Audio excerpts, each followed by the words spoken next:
Let me call the hearing to order. The committee meets this morning to examine the process and implications of transitioning all the United States and coalition forces from Afghanistan by mid-September. Helping us better understand these challenges are two witnesses, Mr. David Helvey, Acting Assistant Secretary of Defense for Indo-Pacific Security Affairs, and Brigadier General Matthew G. Trollinger, Deputy Director, Political and Military Affairs for the Middle East from the J5. And General Trollinger, let me congratulate you on your recent selection for promotion to Major General. Congratulations, sir.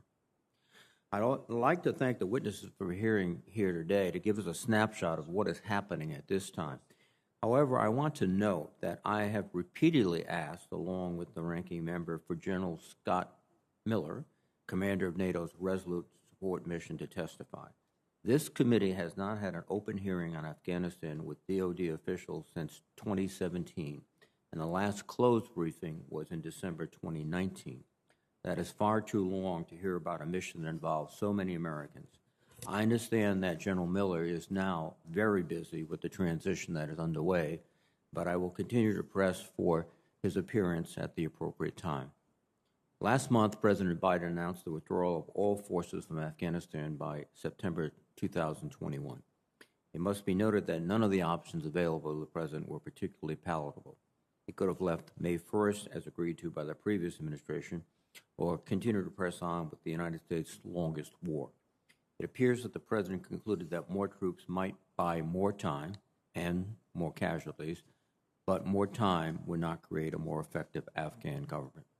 The President's decision, however, should be seen as a transition, not closure, and should not mean an end to our counterterrorism efforts. We must ensure that Afghanistan will not be a source of planning, plotting, or projecting of terrorist attacks around the globe, including particularly against our homeland. Despite great progress over the last 20 years, the threats from al-Qaeda, ISIS, and other terrorist groups still remain.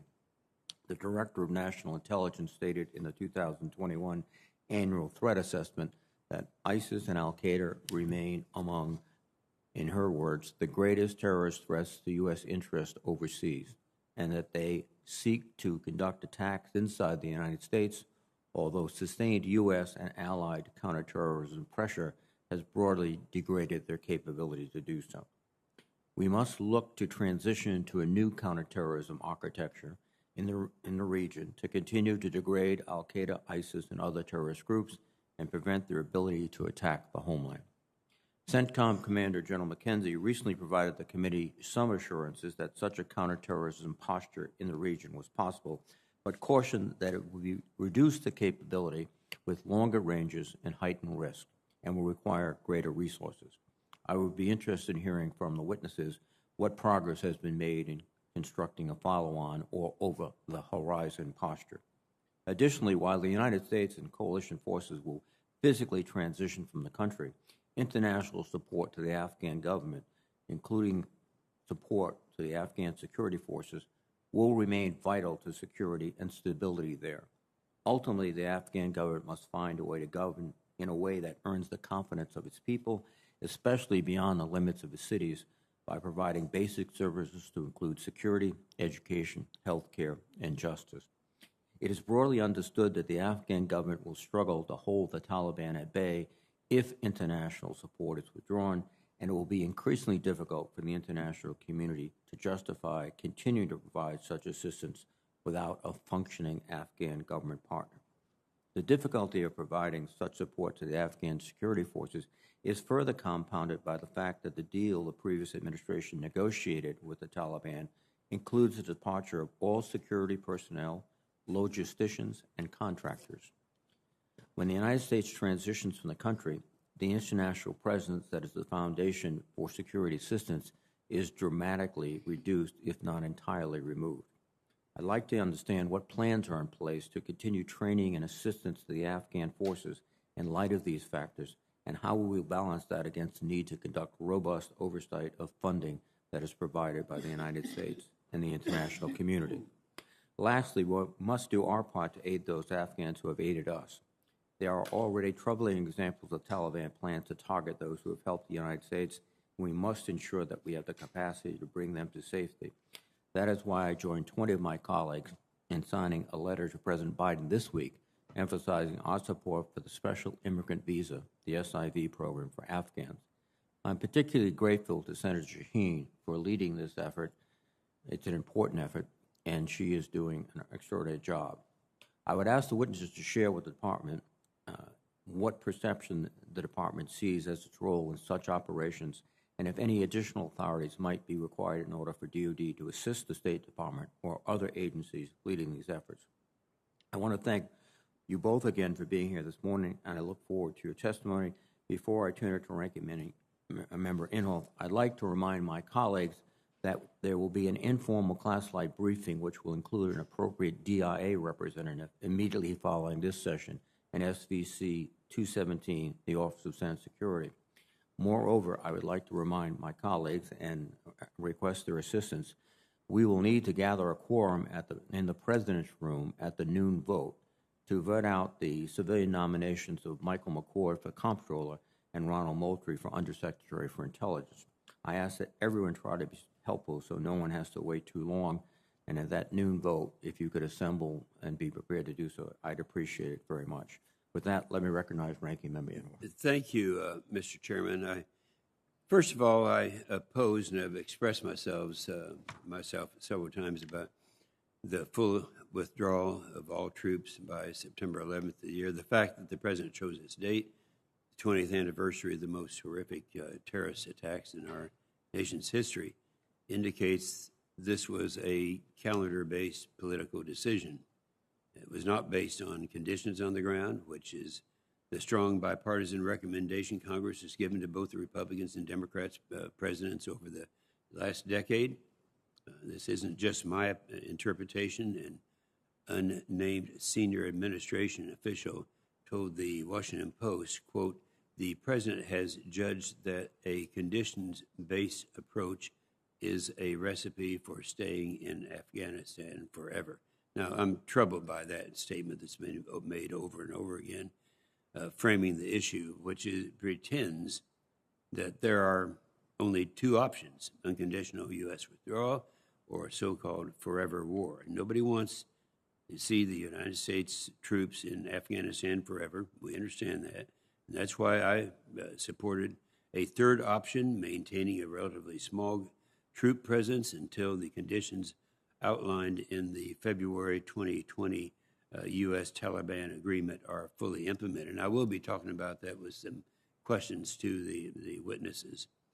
So under that agreement, the troops were supposed to be withdrawn as the Taliban met us counterterrorism commitments, and when progress was made in the intra-Afghan dialogue. A bipartisan majority of the Senate warned President Trump against doing this 2 years ago. President Trump listened. President Biden did not listen. The precipitous drawdown from Afghanistan carries many risks. First, there's the risk of severe chaos and violence and instability in the Afghanistan as the Taliban uses our withdrawal to escalate its attacks around the country and in Kabul. As we saw after President Obama's withdrawal from Iraq in 2011, terrorists will exploit this instability. 2.5 years after the U.S. troops left Iraq, ISIS captured Mosul. Secondly, the complete withdrawal of U.S. troops will make it much harder and more expensive to effectively support our Afghan security partners. Over the horizon, counterterrorism does not work.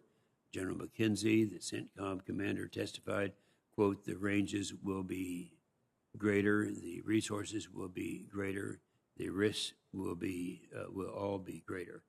Third, the U.S. drawdown puts at risk thousands of Afghan, and I think a lot of people realize this. This article that was written in the USA Today makes it very clear, and it's kind of scary, and we'll be talking about that in the questions that I have to ask. So I thank both of you for your testimony, and I look forward to working with you in this endeavor. Thank you, Mr. Chairman. Thank you, Senator Inhofe. And Mr. Helvey, would you begin, please? Good morning, Chairman Reed, Ranking Member Inhofe, and members of this committee. Thank you for the opportunity to provide an update on the withdrawal of the remaining U.S. forces from Afghanistan. I appreciate your and this committee's continued interest in this matter. Following a rigorous review, as you know, the President determined that the best path forward to advance American interests is by ending U.S. military involvement in the war in Afghanistan. Accordingly, and as directed by the President on April 14th, the Department of Defense began a safe, orderly, and coordinated withdrawal of U.S. forces on May 1st, and plans to have all U.S. forces out of the country by September. This is the amount of time that we've determined will be necessary to bring our forces and those of our coalition partners home safely, and to retrograde, transfer, or dispose of responsibly equipment and other property. As part of the interagency review of U.S. policy in Afghanistan, the administration assessed that the threat from violent extremist organizations against the United States, now emanating from Afghanistan, can be addressed without a persistent U.S. military presence in that country.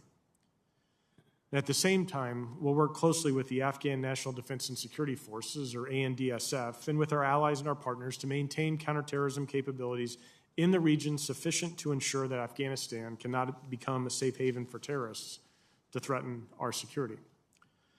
In this context, and in coordination with our Afghan and international partners, we're working to reposition our counterterrorism capabilities, including by retaining assets in the region to prevent a reemergence of a terrorist threat to the United States homeland from Afghanistan, and to hold the Taliban to its commitments to ensure that al-Qaeda does not once again gain a foothold there, or that ISIS or any other terrorist group could use Afghanistan as a base to attack us or our allies.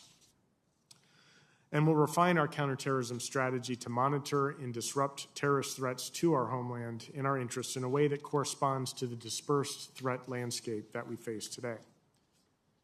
Now, Mr. Chairman, I'd like to thank Congress and this committee specifically for the continued support for the Afghan Security Forces Fund, or ASFF. This is the mechanism through which the United States provides the majority of funding necessary to sustain the ANDSF and its combat operations, while developing the ANDSF into an effective and independent force capable of securing Afghanistan, protecting the Afghan people, and contributing to regional security. As Secretary Austin has said, we'll continue funding key capabilities such as the Afghan Air Force and Special Mission Wing. We'll continue paying salaries for Afghan security forces, and will continue delivering certain military supplies. And we're developing the mechanisms to provide appropriate oversight for the use of these funds, most of which will continue to be executed through DoD contracts. And we've discussed with your staff how best to do this with efficiency and accountability. Although we're withdrawing U.S. troops from Afghanistan, we're standing squarely with our Afghan partners in redoubling our diplomatic efforts to achieve a lasting peace. Afghan forces are performing heroically against a relentless adversary. The Afghan army takes heavy losses daily, but they remain in the fight, and they're an institution of which the Afghan people can be proud. Mr. Chairman, the Department strongly supports the ongoing diplomatic efforts to achieve a negotiated political settlement in Afghanistan, one that the Afghan people themselves endorse. And will continue working with our colleagues at the State Department to ensure that we take care of those Afghans and their families who've helped us over the past 2 decades, most notably Afghan employees of the Department of Defense. And will continue providing sufficient support to the Department of State to maintain the important diplomatic mission that will continue after the Department of Defense's departure. In closing, I want to thank members of this committee for your continued support for all those that have served in Afghanistan. I thank you for this opportunity to brief you, and I look forward to taking your questions. Thank you, Mr. Helvey. I believe, General Trology, you do not have a statement. That's correct, I do not. Thank you very much, sir. Before I begin my questions, let me remind my colleagues that because of the hybrid nature of this hearing, we will not be using the early bird rule. We will be going by seniority. Also, we'll have 5-minute rounds and would ask everyone to mute their microphone if they're not speaking. Thank you very much. Now, Mr. Helvey and General Hollinger, one of the critical aspects is maintaining that over-the-horizon capability to disrupt terrorist groups. General McKenzie described it as feasible, but more demanding in terms of resources and other issues. Has there been any change in General McKenzie's assessment? Mr. Holland, Helvey? Mr. Chairman, no, I believe that General McKenzie's statement is still very much accurate. I mean, the geography is the same. We are working to develop the options to be able to provide the type of intelligence, surveillance, and reconnaissance and other, necessary, elements to maintain an appropriate CT or counterterrorism capability. The planning and the discussions are ongoing on how to do that. In the interim, I would note that we do have significant capabilities that are resident in the Persian Gulf region in the Middle East. That obviously creates time and distance between there and any type of operations that we may need to undertake. And we're looking at options that could be closer in within the region. And those conversations and the planning for that is ongoing. General Trollinger, do you have any comments on the steps that have been taken most recently to mitigate the risks that General McKenzie spoke of? Mr. Chairman, I would only offer that as we approach this particular problem, there is a sense of urgency and an earnest planning effort ongoing so that we can maintain a seamless transition from that capability that resides in Afghanistan, but we would be required to be located elsewhere. So that planning continues in earnest. Now, will these activities be undertaken with our coalition partners? Are they fully integrated into the planning and the execution, and also with regional countries? Ms. Helvey? We are in some discussions with certain coalition partners with respect to future CT architecture. And obviously, if we have any new arrangements made for access basing and overflight, that would be undertaken in consultation with local partners. And these are the types of negotiations that are underway now that we're supporting. Our State Department Intelligence Community colleagues are also playing a role in that. One of the specific articles in the agreement that the Trump administration signed was the removal of all contractors. And yet you indicated in your statement that we will be using contractors to pay, distribute, and overview the distribution of resources. How do we reconcile the appears complete withdrawal of contractors with contractors? Mr. Chairman, I had indicated that it was DoD contracts, which may not necessarily involve DoD contractors on the ground in Afghanistan. So we are looking at ways that we can provide the type of oversight for our security force assistance from an over-the-horizon posture, and we're looking at options that we can continue doing that internally. I think the key things that we're focused on are things like paying Afghan salaries. A vast majority of the service members that are paid have electronic bank accounts, for example, and so there are ways that we can provide that to the Afghan Ministry of Finance without necessarily having somebody there. But we are looking at how to provide the right type of oversight mechanisms so that we have confidence that the resources that we're providing are going to its intended recipients, and we want to make sure that we're working very closely with Congress to ensure that Congress is comfortable with those mechanisms as well. Thank you. General Trollinger, one of my impressions is the key contractors are those mechanics that service their aircraft, those specially trained individuals, and the Afghan, after 20 years, to our chagrin, we have not created a cadre of those type of individuals. How can they effectively maintain aircraft and other fairly sophisticated pieces of equipment?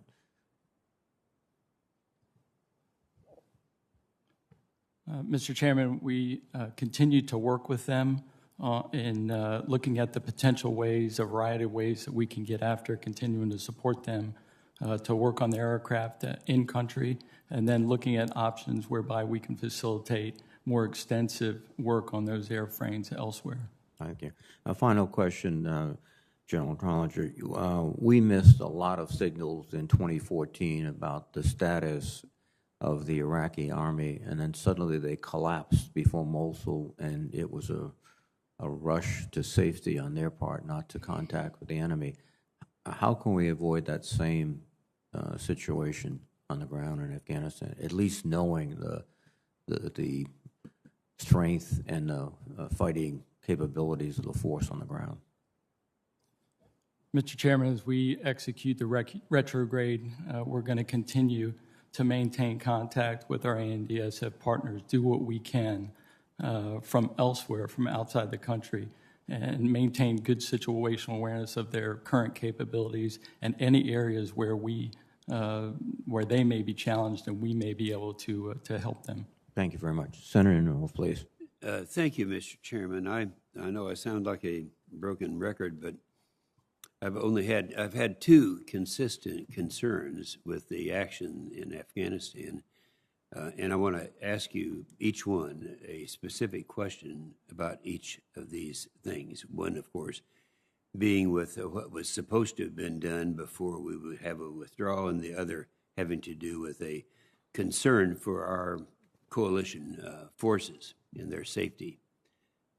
So on the first one, I think you all are very familiar with the document of February 29th, 2020.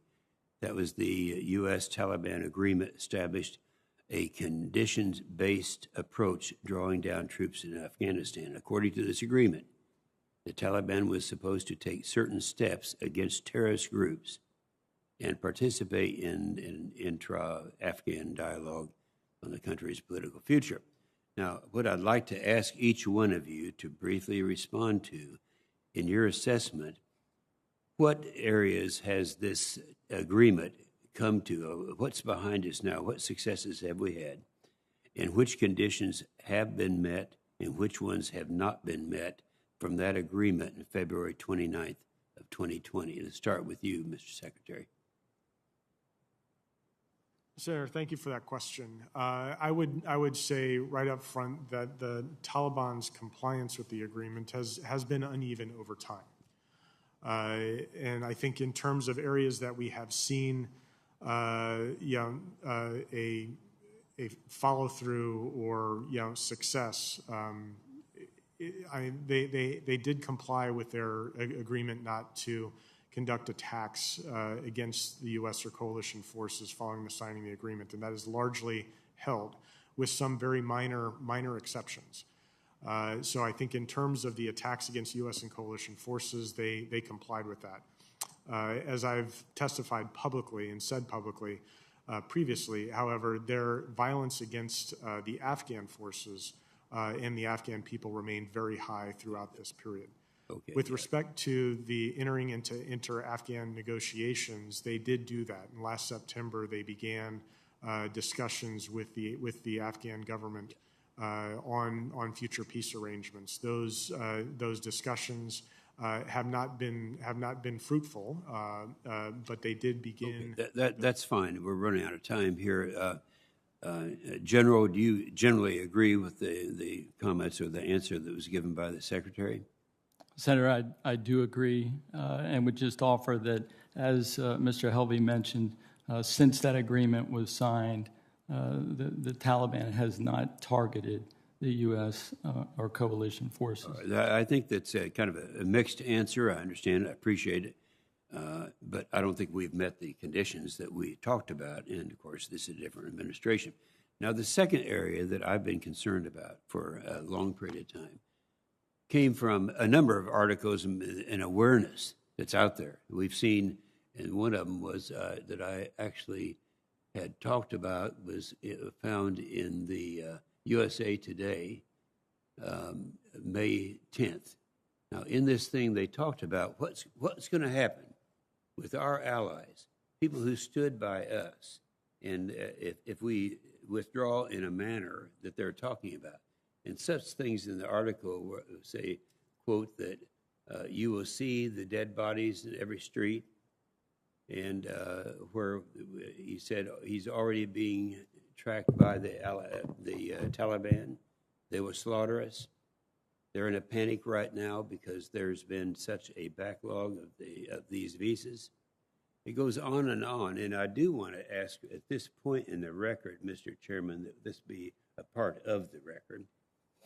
And Without exception. So I'd like to know from each one of you what has happened. What have we been doing? What are we doing now to try to, assuming that these problems are very real, and I don't think anyone's going to deny that they are, that we can help our allies for the great job they have done for us. And I'd like to have each of you respond. Let's start with you on this one, General. What can we do right now to minimize that event?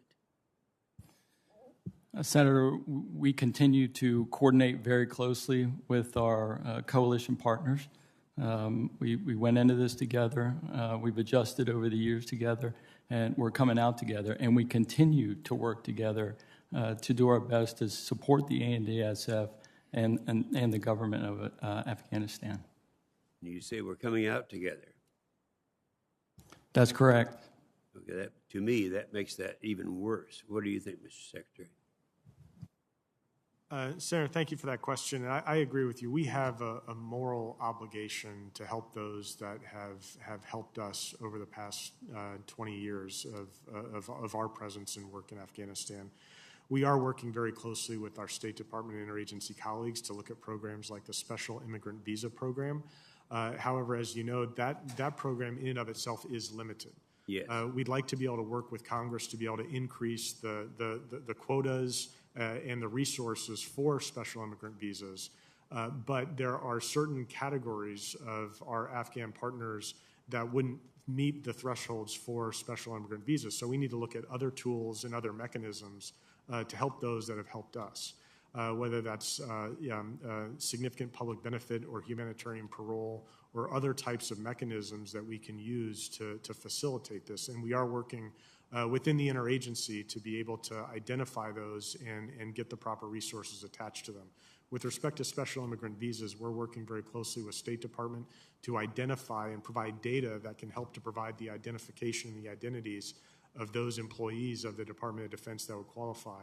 We're also looking at biometric data, which can also help to provide information and insight on who may qualify for that type of benefit. Okay, but that's well, my time has expired, but I don't get a lot of comfort out of those answers. I'm very much concerned about those. Thank you, Mr. Chairman. Thank you, Senator Inhofe. Senator Sheen, please. Thank you, Mr. Chairman. Mr. Helvey, I want to begin by sharing the chairman's frustration with the fact that we have not been able to hear from our general in Afghanistan. It's very difficult for this committee to conduct its oversight responsibilities when we can't get the appropriate people in front of us, and there is no excuse for that. So I hope you will take that back to the department and share that with them. General Trollinger, there have been multiple reports over the last months since the February 2020 agreement that the Taliban have not broken their ties with al-Qaeda, that al-Qaeda continues to operate with the Taliban in Afghanistan, and that ISIS also is operating in Afghanistan. Is that your understanding, and is that the understanding of our military people on the ground in Afghanistan? Senator, it's clear that the Taliban's compliance with the agreement has been uneven, but I would prefer to go into detail on that in our closed session. I appreciate that. However, people are going to know very soon, once we pull out, whether al-Qaeda and ISIS continue to operate in Afghanistan. Mr. Helvey, I appreciated your support for those Afghans who have helped us during our 20 years in Afghanistan. But I think we've got to be clearer about what we're doing to address that. Currently, there are an estimated 18,000 Afghan SIV applicants currently in process. These applicants and their families, as we know, are in imminent danger from the Taliban. Many of the delays in the SIV program stem from the difficulty that those applicants have in obtaining employment verification letters from former and often defunct employers. And considering that many of those applicants have served in support of the military and directly with the Department of Defense, do we have a centralized database that can be used to verify the employment of those SIV applicants? Senator, it is my understanding that we are drawing from a centralized database to collect and provide biometric data to facilitate that type of identification. I don't have the specific, the scope for how long that biometric data has been collected, so I think there are some gaps in that. But since we began the collection and maintenance of that biometric data, we've been able to use that. There are Afghan individuals that have supported us prior to the collection of that biometric data that we're looking to pull other resources of data to provide that type of information to State Department. Can you share with me and with this committee specifically what we're doing with that data? Senator, if I can provide that in writing, just to provide the specifics, that would be great. I appreciate that. In fiscal year 2014, NDAA required that the Secretary of Defense designate a senior coordinating official, and I'm quoting, with sufficient expertise, authority, and resources to carry out the duties with regard to the issuance of SIVs. It tasks the official with developing proposals to improve the efficiency and effectiveness of the process. Can you tell me if we have someone designated to do that, who that person is? And if not, are we going to appoint someone to do that? I will have to get back to you, Senator. I think that, State Department's in the lead for this program, and so let me find out, who if there is such a special coordinator performing that function. I can tell you that I don't believe that there is, so I would urge the department to take a look at that. Finally, let me just ask you, in the time that I have left, about the status of women and girls in Afghanistan. We know that on May 8th, there was a bus bombing that killed more than 80 people. Many of them were schoolgirls. We have seen the violence against women, particularly women in the media and women working in Afghanistan over the last months, and based on what we understand from the Taliban, we expect that to continue once the United States pulls out. So can you speak to any steps that we are taking to try and support the women and girls of Afghanistan, and particularly in the context of the Women, Peace, and Security Act in 2017, which requires the department to incorporate gender lens decision-making into its policies and actions? Are we doing anything to involve women as we're looking at what happens after we leave? Senator, with respect to what we're doing today, we are using some of the funding within the Afghan Security Forces Fund, or ASIF, to encourage and build in Afghan women in particular into the Afghan National Defense and Security Forces. And so that is something that we are doing. With respect to... We've been doing that for some time, though. Is that not correct? Yes, Senator. That is something that we have been doing in compliance with the law. In terms of where we need to go, I agree with you 100%. We want to be able to maintain and see the gains that we've made over the past 20 years preserved. This is something that we're working with our State Department, USAID colleagues, and our coalition partners who are equally interested in this. I think, fundamentally, this is going to have to be something that the Afghan government and the Taliban, if they're able to sit and determine the arrangements for the future of Afghanistan, to figure out how to get to that peaceful outcome and to be able to preserve these gains for all Afghans.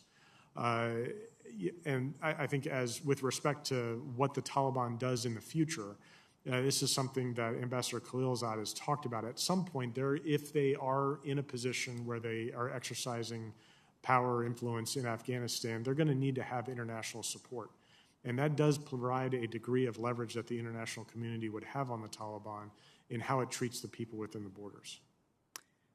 Well, I appreciate that answer, but we'd have had a lot more leverage if we had made the point to the Taliban when we were negotiating a peace agreement before we signed it. Thank you, Mr. Chairman. Thank you, Senator Shaheen. Now let me recognize via WebEx Senator Rounds. Thank you, Mr. Chairman. Gentlemen, first of all, let me thank you both for being here before us today. We most certainly appreciate your Senator, we can't hear you.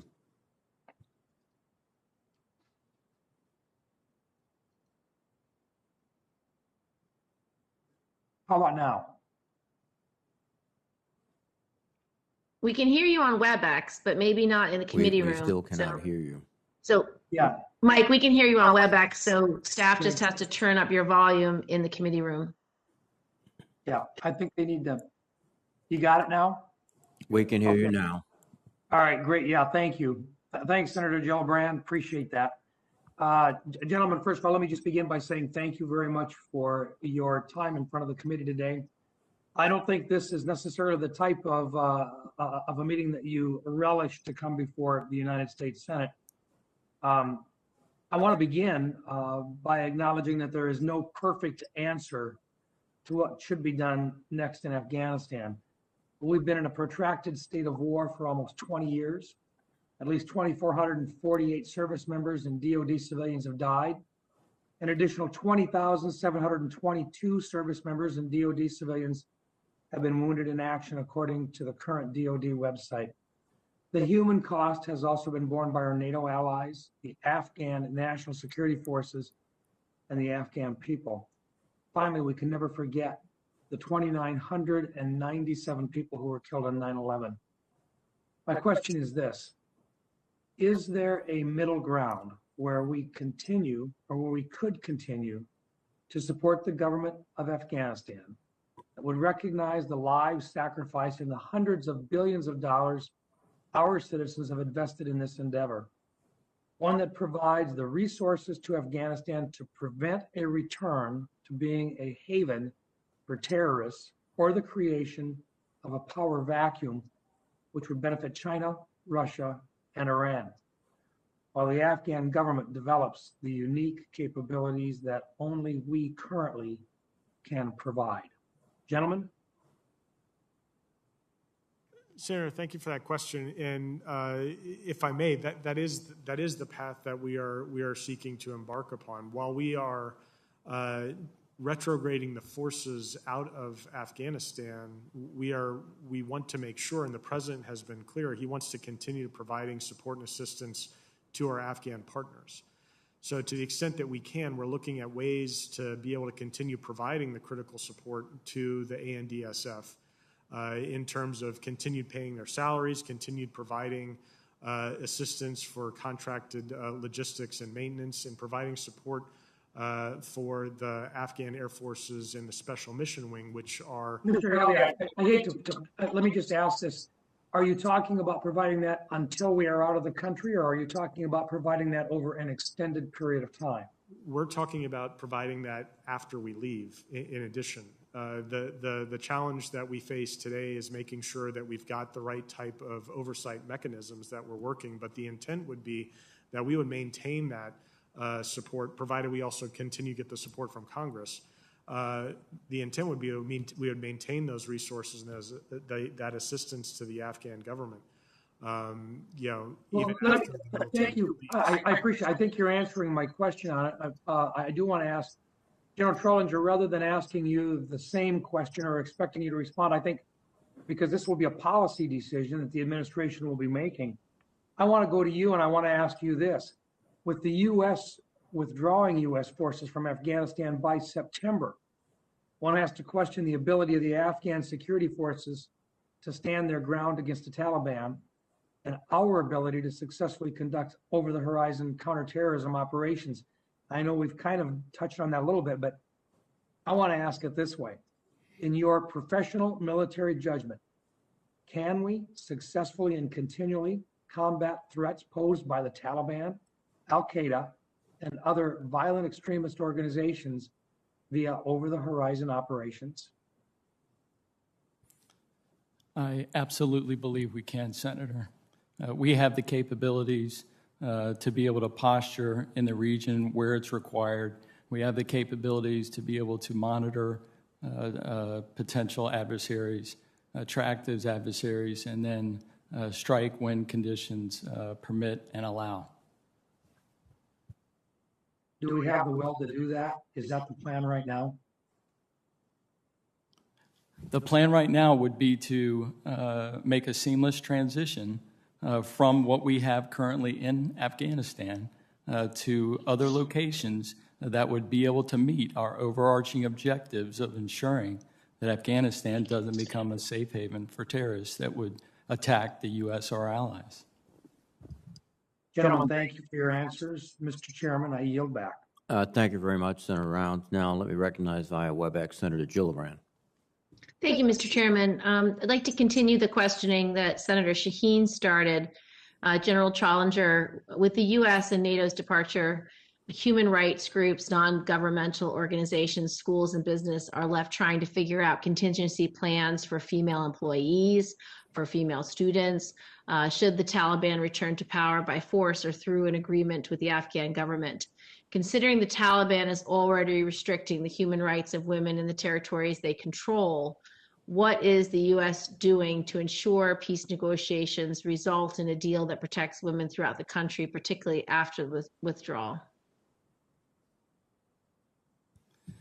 Senator, we continue to support the ANDSF and intend to do so going forward, even as we retrograde from Afghanistan. We also continue to work with our coalition allies and partners to facilitate diplomatic pressure that can be put on against the Taliban to work out a peaceful agreement, negotiations with Giroa, such that women's rights, girls' rights, et cetera, are protected.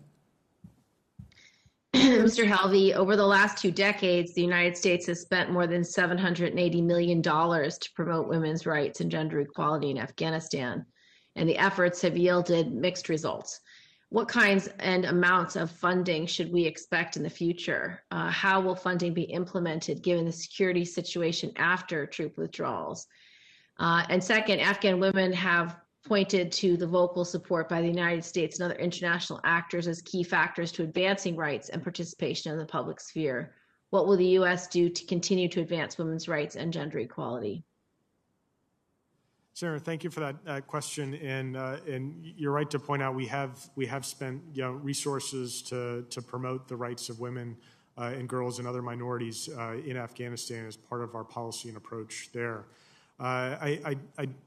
I don't want to get ahead of the president's budget in terms of what types of future funding would be requested or required.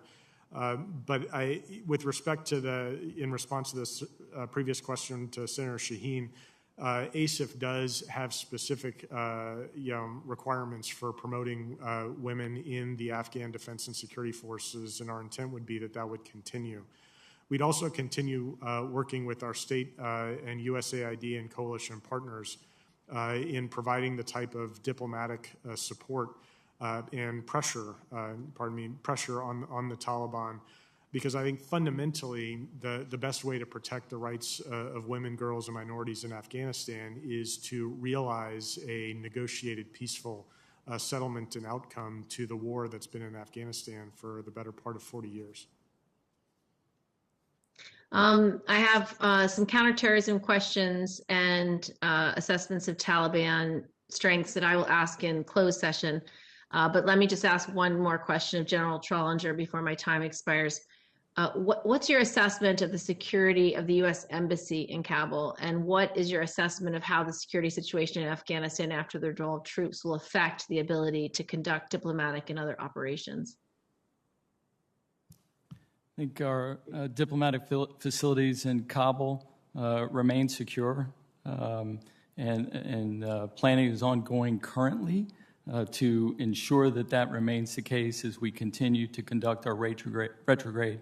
And then any diplomatic security presence that remains, we will want to ensure has the appropriate security force to protect our diplomats and their important mission. And then can you please, I know you requested to answer Senator Shaheen's question in closed session, but can you give us your general assessment of the likelihood of Afghanistan falling under Taliban control? And if it does not fall completely, the likelihood of central government only having control of Kabul, and what effect that will have on the Afghan people and our ability to fight terrorism? And perhaps maybe whether a peace or power sharing agreement between the Taliban and the Afghan government could prevent a Taliban takeover. I will acknowledge the range of potential outcomes in the months as we go forward. Everything from a Taliban takeover to ANDSF being successful in defending against the Taliban, and JAROA maintaining its ability to effectively govern, and everything in between. But I will say that the ANDSF is they're a capable force. They have capable ground, air, and special operations forces, and here very recently they've effectively both defended against Taliban attacks as well as gone on the offensive to disrupt Taliban activities. Thank you. Thank you, Mr. Chairman. Thank you, Senator Gillibrand. Now let me recognize Senator Ernst, please. Thank you, Mr. Chair, and thank you, gentlemen, very much for being here today. 20 years ago, of course, our nation's service members deployed to deliver justice to the terrorists who had carried out the deadly and deliberate attacks on our homeland, and thousands of Iowans have proudly served in Afghanistan, risking life and limb. And I am hoping that I can assure the Iowa families and the American people that the threat to our homeland has been reduced, and we have the measures in place to keep this threat at bay. So I know we have talked about our ability to project over the horizon. I understand that. But Mr. Helvey, what is your assessment of our adversary's ability to plan for and conduct attacks on America from bases in Afghanistan after we have gone? So let's talk about the reverse. What is their ability to plan? Not our ability to respond. What is their ability to plan attacks on us when we have left? Their ability today has been significantly degraded. And that degradation is due in large part to the presence that we've had in that country. With respect to the specifics, I'd prefer to keep those specifics in the closed session. But I can say with confidence that the ability of international terrorist groups to plan, recruit, train, organize, and execute attacks against the United States from Afghanistan has been significantly reduced. Significantly reduced because we are there and we're enabling efforts on the part of the Afghan National Defense and Security Forces, correct? Our presence has had a significant impact on that. I would also add, though, that the nature of the international terrorist threat over the past 20 years has become much more diffuse. So, yeah, as we know, we've got international terrorist groups operating in the Middle East and Africa, northern part of Africa. It's not the nature of the threat has changed over the past 20 years, but the threat emanating from Afghanistan to the United States and our allies has been significantly degraded. And please don't mistake me. I do believe that at some point we have to bring this war to an end. Absolutely, we have to do that. However, not leaving a remnant or a small number of troops within Afghanistan, intelligence officials in Afghanistan, we are leaving a void. And I do worry that while the threat has been diminished, that it will reconstitute in Afghanistan. So just worries there, and I hope that everything goes smoothly and that the impacts to stability are minimal.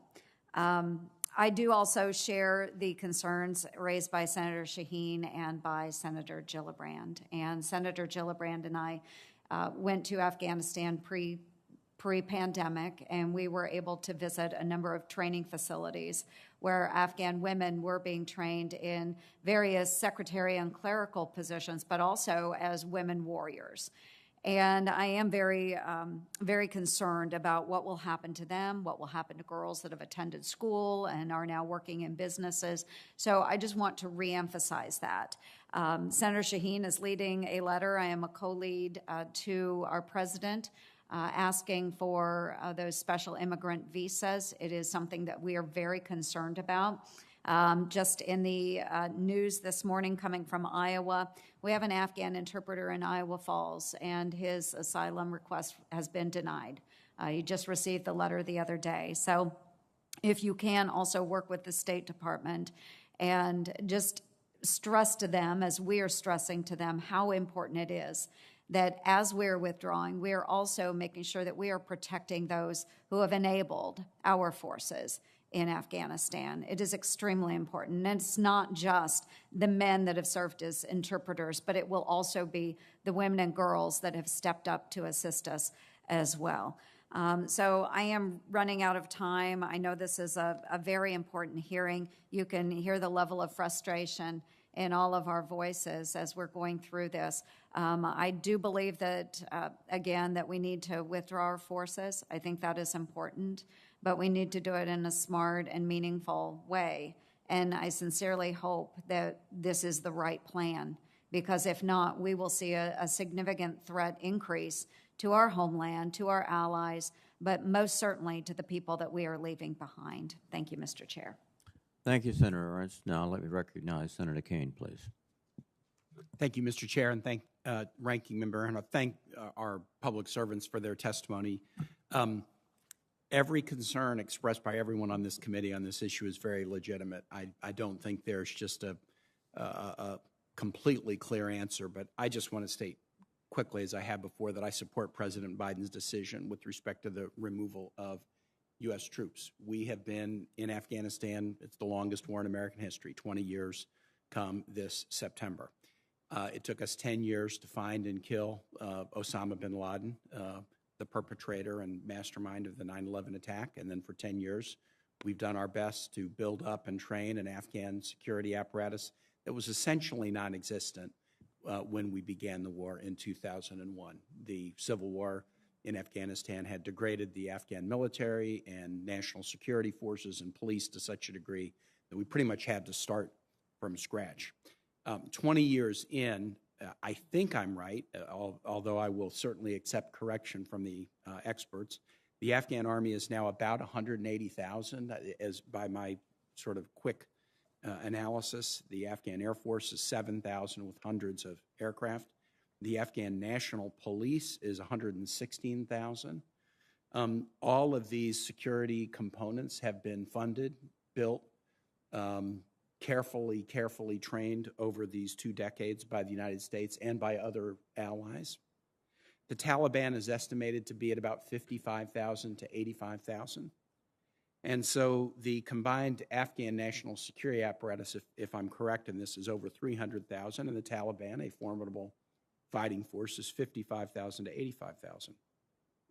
The commitment of these witnesses, and I hope Congress will continue to meet this commitment, is that the United States will continue to provide massive support to our partner and ally Afghanistan, military support, including the payment of salaries of Afghan security forces, diplomatic support, humanitarian support, economic support, but we will remove 3,500 U.S. troops. When President Biden made his announcement in April, at that point, the official count of U.S. troops in Afghanistan was 2,500. There were other reporting suggesting that possibly involved in special operations or additional missions, the total might have been 3,500. Is 3,500 U.S. troops the difference between success and failure in Afghanistan after 20 years? I don't believe that it is.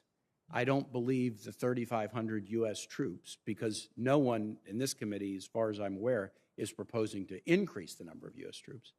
I don't believe 3,500 U.S. troops after 20 years is the difference between a success or failure in Afghanistan when there's an Afghan national security apparatus of more than 300,000 matched up against a Taliban of 55,000 to 85,000. What is the ingredient that will determine success or failure in Afghanistan going forward? It's the Afghan people.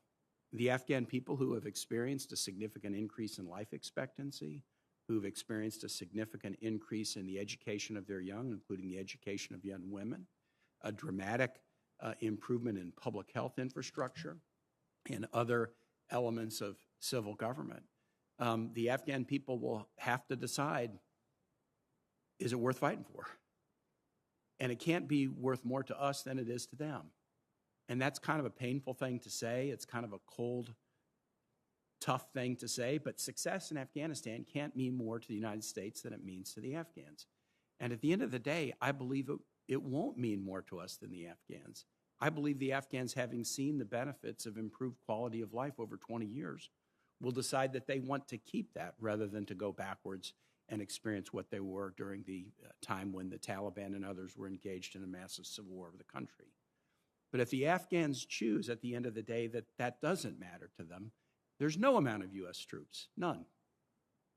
There's no amount of U.S. troops that would make a difference. And so I think this is a painful decision, and the comments of my colleagues who feel differently about it, I completely get every legitimate concern they have, and it's a very legitimate concern. But we cannot want success in Afghanistan more than the Afghans do. And having built up a security apparatus with a continued commitment to funding that apparatus and being a supporter of our allied nation going forward, I think that is the right role for the United States to play right now, and that's why I support President Biden in his decision, and I thank the witnesses for appearing today. Thank you, Senator Kaine. Let me recognize now Senator Kramer. Thank you, Mr. Chairman, and thanks to both of you for being here. One question that came up based on some of the things I heard. Have we committed to completely supporting the current government in Afghanistan should it fall into an all-out civil war? And if so, what would that commitment include? Senator, thank you for that question. We have committed to continue supporting the Afghan government. We have a bilateral security agreement with the Afghan government in which we indicate we will continue to seek funding to provide support to them, to support the ANDSF, through the mechanisms that we've specified in terms of training, advising, and assisting, salaries, contracted logistics and assistance. So we have committed to supporting our Afghan partners. And through this negotiation period, through the implementation of the U.S. Taliban agreement, we have continued supporting our Afghan partners as they've been fighting the Taliban. Obviously, a cost-benefit analysis would include, or a risk analysis would include the cost of preventing an all-out civil war versus entering, having to come back and try to clean it up. And I could associate myself with every comment that's been made by my colleagues, even the ones that conflict. That's how conflicting this is, I think, for a lot of us, as it is, no doubt, for you all. I think it was might have been in response to a question from the chairman, but I'm going to maybe get more specific. Or I think you mentioned something about ISR capabilities and whatnot. What type of unmanned or space-borne capabilities do we need to maintain or even enhance to minimize the possibility of global terror threats? Do you have a sense of that? Well, with respect to Afghanistan, I think the best way to characterize how we need to look at it is based on three concentric circles. There's the type of footprint or apparatus that we would do within Afghanistan. It's based largely on our relationships with local partners, ANDSF and the Afghan government, to be able to understand what's going on within Afghanistan. Then there's a regional component to it, which is outside, which, the things that we can't have in Afghanistan, we'd want to be able to maintain, to be able to provide the type of access basing and overflight that would allow us to have the type of presence. Then there's kind of like this broader global framework where it includes not only national technical means, but also the types of capabilities that may not be resident within the region, but that we could flow into the region on an as-needed basis. And I would also note that over the past 20 years, we've had a lot of different changes in how we as a government and indeed as a society have been combating international terrorist organizations. You can't get on a commercial aircraft or open a new bank account without understanding how we have changed in ways that help us to better understand and illuminate the types of terrorist threats that would seek to do us and our allies harm. So I think all of these things have to be working in concert in order to be able to maintain the type of broader threat picture, if you will, of the types of terrorist threats that we may need to face. General, maybe you could answer the same question in more specificity as it relates to Afghan or the region regarding assets, whether they be unmanned or space. Is there more we can be doing to shore up this new way of providing some security? Well, Senator, I think certainly the capability that we currently have and use to achieve our objectives, we want to continue to utilize and make the technological advances that we're able to better enable us. But in terms of specificity, I can't offer you that right now. Very good. Thank you both. Thank you, Mr. Chairman. Thank you, Senator Kramer. Now, via WebEx, let me recognize Senator Manchin. Thank you, Mr. Chairman. I want to thank all of you for your service and for being here today. And I want to pre-congratulate. Senator, we're going to have to raise your volume, so if we withhold for a minute. Okay. Okay. Can you hear me now, Mr. Chairman? A little bit better. Okay. I'll talk louder. We have Is that you, better? sir. Go ahead. Okay. I want to thank everybody for their service. I want to congratulate Brigadier General Trollinger for his hopefully his advancement. Very proud of that. First, let me say that I completely support the Afghanistan withdrawal, and we have to shift our focus to other priority threats.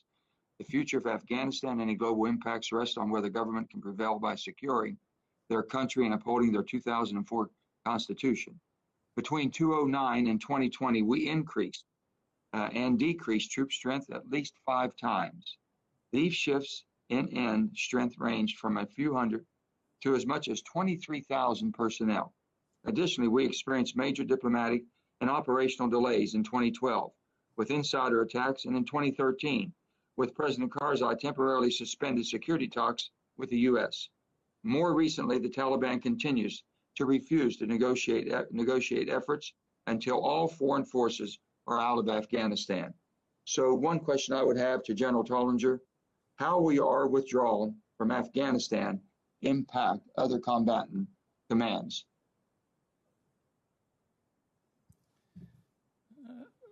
Senator, if I understand your question correctly, it's as we withdraw from Afghanistan, how will that impact other combatant commands?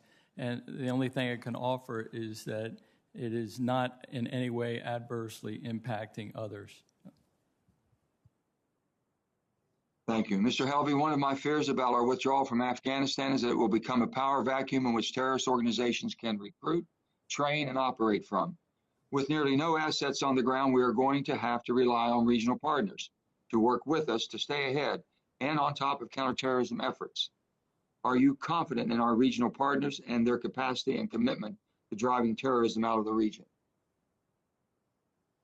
Thank you, Senator. We will have to work with our local and regional partners, and we want to continue developing those capabilities and those partnerships to be able to ensure that we've got the right type of confidence and the right type of framework to address our CT threats.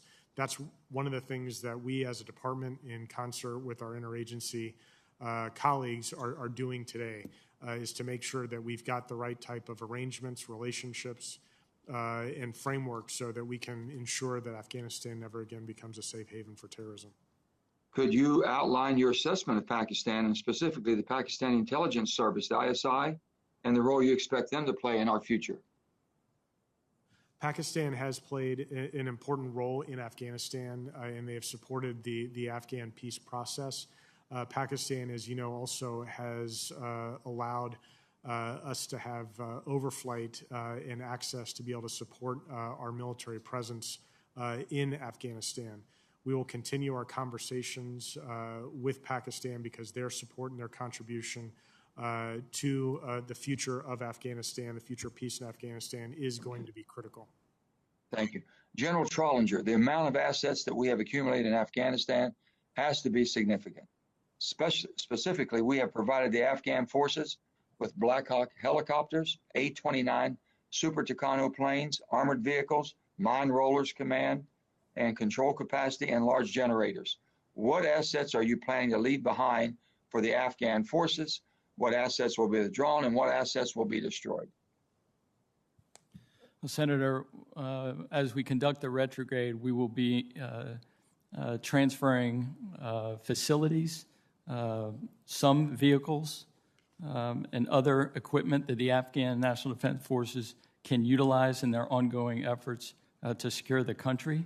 We will be retrograding that equipment that we're able to bring back to bases and stations in the continental United States as well as elsewhere. And then we'll be disposing of equipment that essentially is either obsolete, is inoperable, or legally we're not able to transfer to Afghanistan. What I would say is for the assets that you're going to leave with the Afghan people, what guarantees do the American people have the Taliban won't get their hands on it and use it against them? Well, Senator, I don't think there are any guarantees. Again, I would acknowledge the range of possible outcomes over the coming months, from the dire certainly to the positive. So I couldn't offer any guarantees on that. Thank you very much. Thank you, Mr. Chairman. Thank you very much, Senator Manchin. Now let me recognize Senator Blackburn, please. Thank you, Mr. Chairman. Secretary Helvey, yes or no?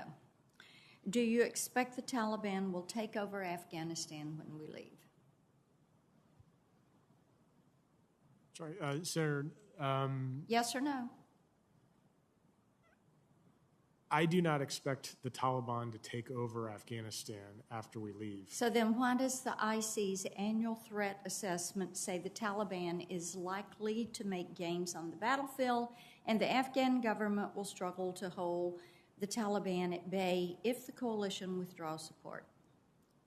Senator, I don't believe there is any inconsistency. I would say there's an inconsistency. Oh, yes or no now? Have we seen a steady stream in violence out of the Taliban over the last year? Yes, Senator. Yes, it has risen 169%. They're getting really aggressive. Yes or no? Have the Taliban previously demonstrated a propensity for human rights abuses, cultural genocide, ethnic cleansing efforts? Historically, yes. Yes, they have, and we have thousands of undocumented cases, and we know that the U.S. still needs a presence in Afghanistan to resist Iran's malign interest and their plots. And if we fail to recognize the opportunity Afghanistan presents to what the NDS cites as rogue regimes and revision powers, we're kidding ourselves.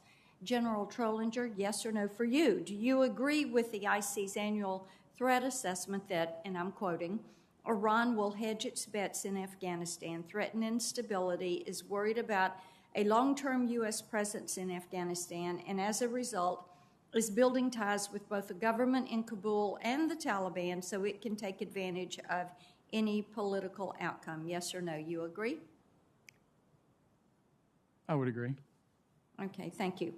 And to you again, General Trollinger, yes or no? Has Iran provided support to the Taliban at this point in time? Not to my knowledge. Not to your knowledge, okay. As a Middle East subject matter expert on the Joint Staff, do you assess that Iran is intent on taking advantage of a U.S. withdrawal in Afghanistan, and what does that look like? I would assess that they would be opportunists and looking for every opportunity to gain an advantage, a decisive advantage, a slight advantage. Any opportunity they might perceive that they have, they would look to take advantage of that. Do you believe that Iran is prepared both politically and militarily to compete on two fronts? I can't answer that question. Okay. Could you answer that in closed session? I could talk to you more about that in closed session. Excellent. Thank you. Within 48 hours of the announced Afghanistan withdrawal, the Washington Post wrote, and I'm quoting, Beijing should use its leverage with Pakistan to keep the Taliban true to the February 2020 agreement and encouraging a ceasefire among fighting parties in Afghanistan. China has some incentive to do this, lest Afghanistan become a source of instability, particularly within Xinjiang. So, Secretary Helvey, do you assess China, Iran, or both will inject themselves into the affairs of a post-U.S. occupied Afghanistan, and what form do you see that taking? Senator, I do agree that I think China will become more involved. They are involved in Afghanistan. Do you think Beijing looks at Afghanistan as an investment opportunity? Yes, Senator. They're looking at it primarily for economic purposes, but also they do have concerns about counterterrorism and extremist threats. Rare earth minerals? That would fall within an economic opportunity, yes, Okay, Senator. thank you. Knowing what you know about China's Belt and Road Initiative, specifically their overland routes, are they predicated on access to Central Asia? A significant part of One Belt, One Road does transit through Central Asia and Pakistan. From an exclusively geographic standpoint, if China had unfettered access to Afghanistan, knowing that they share that border, would there be anything standing between them and their land-based BRI route to Tehran? I would have to look into that a little bit more in detail. I'm aware of the investments through Central Asia and Pakistan. There's also maritime routes to Iran as well. But that I would submit that's not the objective of right. I would China's appreciate getting that in writing, because I think it would give them that unfettered access, the ability to build that consistent route. Thank you, Mr. Chairman. Thank you, Senator Blackburn. And now let me recognize Senator King. Thank you, Mr. Chairman. I think my first question, Mr. Halsey, is the Trump administration entered into an agreement in February of 2020 that all U.S. troops would be out of Afghanistan by May 1st of 2021. The Taliban had indicated that if that did not occur, they would begin attacking U.S. troops, which they had not done during the period leading up to that. My specific question is, have there been attacks on U.S. troops subsequent to May 1, or has the Taliban tacitly accepted the fact that the timetable has been extended to September? Senator, there have been no Taliban attacks against U.S. or coalition forces since May 1. I can't speak to what the Taliban's thinking is, or if there's been a tacit internal acceptance of that, but there have been no attacks against U.S. or coalition forces. But the Taliban has gained ground in the last several months, have they not? Senator, yes, the Taliban has gained some ground in Afghanistan, and they've continued, positioning themselves, within Afghanistan, over the past several months. A question for both of you. This is the definition of a difficult decision. Were we to decide it's a vital national interest to preserve the existing civil government, to protect women's rights, and otherwise stifle the power of the Taliban in the country, what would it take in terms of a commitment by this country in terms of troops, money, air power? Are we back to 100,000 troops and a surge such as occurred some years ago? General, your thoughts? What would it take? Senator, I can't answer that question specifically. I won't presuppose a decision or a possible outcome, and can't speak to what it might take in that. But if the president said to you, I want to stabilize, I want to get Afghanistan back to where it was 5 years ago, your military advice would be, we need a lot more troops, Mr. President, and ISR, air power, and a greater investment. Isn't that true? I mean, you're not going to do it with 2,500, 4,000 troops. Isn't that correct? I would guess that if that guidance and direction was given and the objectives were changed, then yes, we would look to have significantly more capability. For an indefinite period, that's what's very difficult about this. We've been there 20 years. And here we are with somewhat the same situation that we were in when we entered the country. So not only is it a question of investment, but it's a question of persistent investment over, as I say, an indefinite period. Would you agree? You probably don't want to, but I'm asking you. Well, again, I think if I don't want to presuppose certainly an outcome or direction that we're given in terms of maybe our objectives changing and what it is we need to do based on a potential outcome. Mr. Halsey, we've invested a huge amount in Afghanistan in terms of dollars, lives, tens of thousands of people wounded, and yet here we are on the brink of, it's debatable, we'll know in a year or so, a Taliban retaking the country, and we're right back where we were in 2001. My question is, why couldn't the Afghan government succeed given the level of support that they've had? Why? They've had air power, they've had ISR, they've had economic support, they've had infrastructure support, and yet we see this terrorist group taking over in rural areas and approaching Kabul. What is this something in the nature of the Afghan polity that a central government is not going to succeed, or was it the people in this government?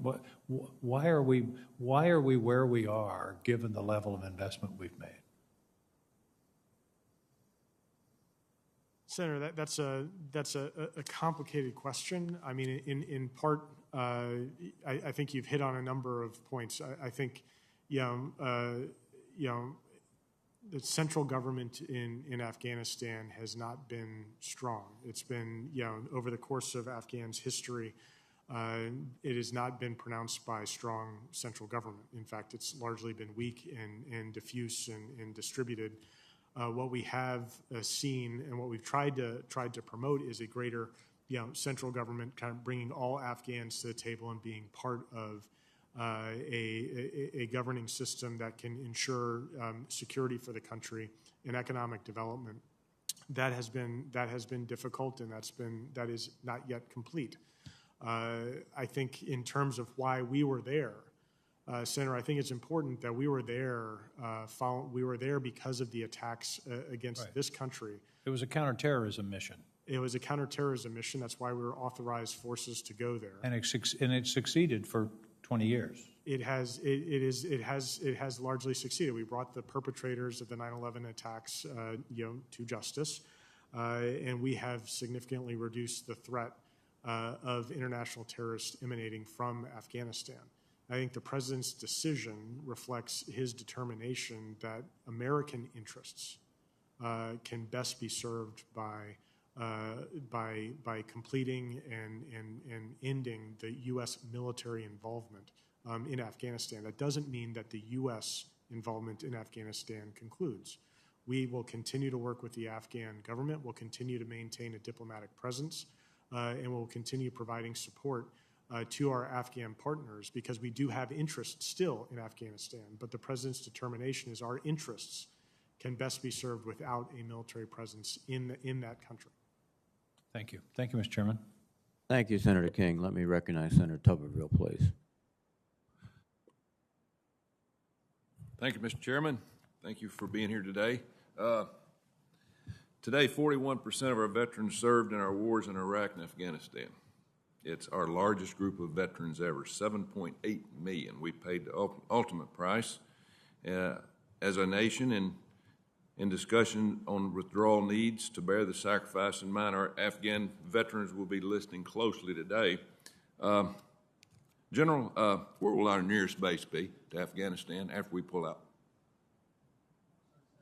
Where will our nearest base be after we pull out of Afghanistan?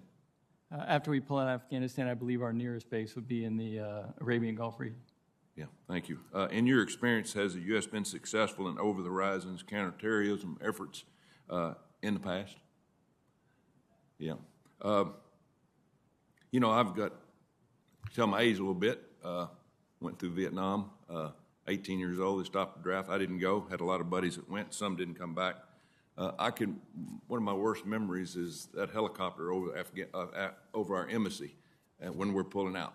And we left behind millions of people that supported us, and a lot of them were slaughtered. I hope to heck we don't do this in this one. We did the same thing in Iraq. But sooner or later, we're going to have to understand why we get in these wars. We get them to win them. And our American people deserve to know that we're spending trillions of dollars.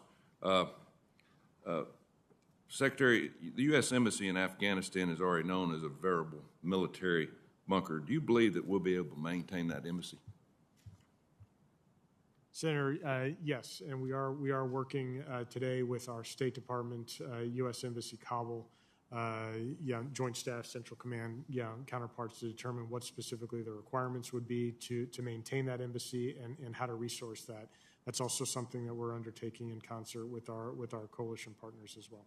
Thank you. Thank you, Mr. Chairman. Thank you, Senator Tuberville. Now I recognize Senator Peters, please.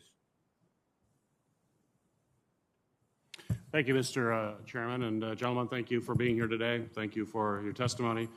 Thank you for your service. Mr. Helvey, I'll just start with a statement because I know you've been asked this question many times here this morning regarding a special immigrant visa program, and I just wanted to add my 2 cents worth. I appreciate your willingness if you've committed to working on that. Clearly, folks who have been helping us over many years and served this country, we have to make sure that they are taken care of in a way that doesn't bring harm to themselves or their families. So I appreciated your commitment that you have already made here and hope that will indeed occur. My question to you first, Mr. Helvey, is the absence of Taliban attacks on U.S. and NATO personnel since May 1st indicates a capacity, it appears, to adhere to the agreements that were made with us. But the peace process is ultimately between the Taliban and the Afghan government. And my question to you is, how do we remain optimistic when over 400 pro-government forces and Afghan civilians were killed just in the first 2 weeks of May? Senator, I wouldn't say that I'm optimistic. I would say that work still remains to be done and that the best future for Afghanistan will arrive through a negotiated peace settlement, and that's something that we as a department and as a government are continuing and committed to supporting. This is critically important work, but fundamentally the best path to a safe, secure, and more prosperous future in Afghanistan is going to be the Afghan people themselves sitting down and determining their future. Indeed, a challenge that awaits, a significant one going forward. General, the Joint Doctrine of Stability lists 4 fundamentals of stabilization, which I'm sure you're very, very familiar with: unity of effort, conflict transformation, and host nation ownership and capacity. By the measure of the Joint Doctrine for Stability, is Afghanistan clearly or currently stable? And if not, how would that relate to these 4 fundamentals of stabilization? Senator, I think that Afghanistan is clearly very challenged right now in those different areas, given that the pressure that the Taliban are exerting in different areas of the country, and the challenges that the government of Afghanistan and the Taliban face with their efforts to get after a negotiated peace settlement.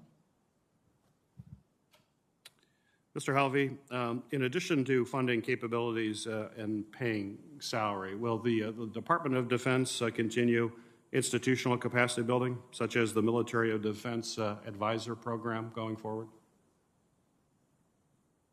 Senator, I think those capabilities or those programs will have to be adjusted. I think the principal vehicles that we're going to be looking to support is the salaries, support for the Afghan Air Force and Special Mission Wing, and then the logistics and supply. Now, how we do that type of training and mentoring, can be adjusted. So we're looking at different mechanisms and ways to be able to do that. Some of that can be done over the horizon. We would also look to maintain some type of security cooperation, presence, which is typical and traditional through an embassy, that can allow us to maintain those types of connections at the ministry level. Very good. Thank you, Mr. Chairman. Thank you, Senator Peters. Let me recognize Senator Howley, please. Thank you, Mr. Chairman. Thanks to both of the witnesses for being here. Thank you for your service. Mr. Helvey, let me start with you. Can you give me your assessment of whether our withdrawal in Afghanistan will allow the department to focus more resources and attention on our pacing theater, the Indo-Pacific, and China in particular? I think the intent would be that, yes, as we withdraw our forces and reduce our commitment in Afghanistan while maintaining the ability to monitor Afghanistan for counterterrorist threats, that resources that we would be able to accrue, we would be able to distribute to our other areas, including Indo-Pacific, where we face the pacing challenge. And I assume, just on that point, that when you talk about distributing resources elsewhere, I assume that PACOM and the China challenge in particular would be at the top of the list in terms of receiving any resources that were freed up. Is that fair to say? Senator, I can't speak for the Secretary's decision on that, but I know he's spoken about looking to redistribute resources to our pacing challenge. Very good. General McKenzie said last month, Mr. Helvey, that he's concerned about the ability of the Afghan military to hold on after we leave. That's a quote from him, knowing that if the Afghan military collapses, the Afghan government probably would too. So with that in mind, is the department currently developing plans for achieving our counterterrorism objectives should the Afghan government collapse? Senator, yes, we are. We're looking at developing mechanisms or plans for doing over-the-horizon counterterrorism capabilities, but also we are looking at ways of providing continued support and assistance to our Afghan partners even after we conclude our retrograde plan. Let me ask you about some of the partners. Is the department considering reconstituting the Northern Alliance or finding other ways to work with local partners there in Afghanistan to achieve our CT objectives? Senator, our principal focus is working with the government in Kabul, and how we would do that. Those plans are still being developed, and I'd be happy to talk in a little bit more detail in the closed session. Fair enough. You said last week, Mr. Helvey, that sustained funding for the Afghan security forces is going to be critical for achieving our CT objectives in Afghanistan. Let me just ask you, though, given the I would say, notable lack of success we've had thus far with the Afghan security forces in terms of standing them up, achieving a high level of efficiency and output. Under what conditions are we willing to say, would you say, that the Afghan security forces are no longer effective and U.S. funding for them ought to be reduced or eliminated? Senator, I would say that we have had some tremendous success in working with the Afghan forces, the Afghan Air Forces and Special Mission Wing in particular, and the Afghan Special Forces have been very close partners for us through our CT missions. To your point, though, there will be a time, and this has to be how we look at what the criteria would be for adjusting our security force assistance planning, and that is part of the work that we're doing today in concert with the United States Central Command, Joint Staff, and our presence in Kabul, to look at what the different criteria would be or indicators would be to adjust how we provide that type of assistance and to whom.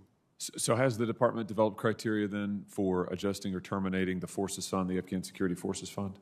No decisions have been made yet, but we are looking at we are doing prudent planning right now to look at how we'd be able to provide that and how we may look to change it in terms of, as the security conditions change. No decisions have been made, but you have developed criteria for assessing our continued support and what we might do there going forward in terms of continuing or terminating the fund. Is that right? I think that work is still being developed. I understand from General McKenzie that he intends to provide a lot of his recommendations to the Secretary by the end of this month. So I'd like to let that process continue. I'm asking because we spend to the tune of $4 billion a year on this objective. That's not an insignificant chunk of change. That's, in fact, about what we spend each year on the Pacific Deterrence Initiative, if I'm not mistaken. Has the department done an analysis of whether we can achieve our counterterrorism objectives in Afghanistan if the Afghan security forces are no longer viable, if they collapse? In the absence of a capable and willing partner, our ability to do our CT objectives in Afghanistan becomes significantly harder. But as the general indicated, based on historic precedent, we have been able to conduct counterterrorism operations exclusively from over the horizon. However, having as I said, a willing and capable partner in Afghanistan is a critical piece of our CT capabilities. If that goes away, it becomes much harder, greater risk, and it will be more costly. This is my last question, Mr. Chairman. Just on that point, the partner may be the security forces, or it may be other. It may be the Northern Alliance. It may be other allies or partners. Maybe not allies, partners in country, though, right? I mean, it doesn't have to be the security forces. Is that right? History would indicate it doesn't have to be the security forces. Thank you, Mr. Chairman. Thank you, Senator Hawley. Senator Blumenthal, please. Thanks, Mr. Chairman. Thank you both for your service and your testimony here today. Mr. Helby, in your answer to the ranking member's question concerning the Special Immigrant Visa Program, you made mention of the need for legislative changes to the program. I think we're very unified on this committee in our resolve that we provide this access to people who have put their lives and their families seriously at risk. And I am wondering what legislative changes you have in mind that you would recommend we do, and would you be willing to provide this committee with a specific proposal for those changes that you envision? Senator, it's my understanding that the National Defense Authorization Act has historically been the vehicle through which we've received additional quotas or increased numbers for those that could participate in the Special Immigrant Visa Program. Well, that's right. They have numbers, but I understood your answer to be including also proposals for reforming perhaps the criteria, the procedure, or other aspects of it. My statement, Senator, was speaking specifically to the numbers and the resources that are necessary to be able to execute the Special Immigrant Visa Program. So you would recommend more resources? Yes, Senator. There's a resource requirement. Let me ask both of you. I know there's been a lot of talk so far this morning about kinetic efforts, anti-terrorist efforts after our withdrawal in Afghanistan. I want to focus on the non-kinetic efforts, such as limitations on international travel, fundraising, financing, fund transfers, and what can be done to mobilize both our resources against it and multilateral organization efforts against it. Well, Senator, as I indicated, we have learned a lot over the past 20 years in terms of how to go after and defeat international terrorist groups. There's work that there are things that we've done domestically, and there are things that we are already doing internationally with our partners.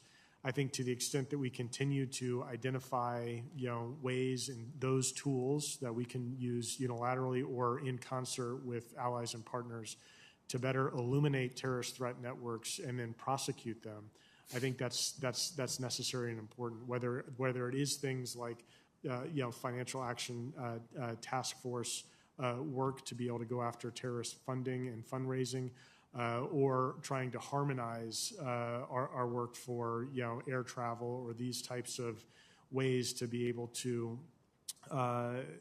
close any vulnerabilities that we may have in identifying potential terrorists and preventing them from being able to travel, fundraise, recruit, train, plan, and execute operations against us. How well are our allies doing in cooperating with us in trying to stop the transfer of money, the financing? Senator, I think the Department of Treasury would be best positioned to answer those types of questions, as they are the lead in the terrorist financing. In what areas are you the lead? Sir, I advise the Secretary of Defense on matters of defense policy and strategy.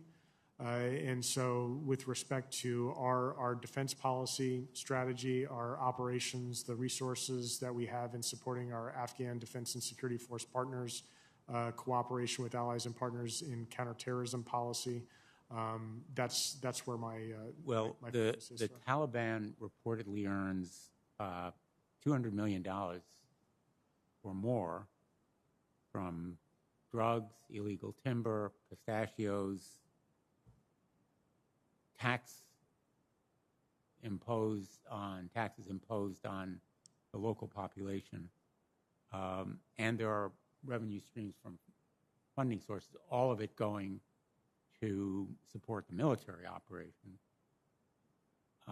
How satisfied are you that we are using every tool we have to combat that flow of funding? Senator, I think I think you've highlighted one of the key challenges in Afghanistan has been trying to reduce the Taliban's access to resources.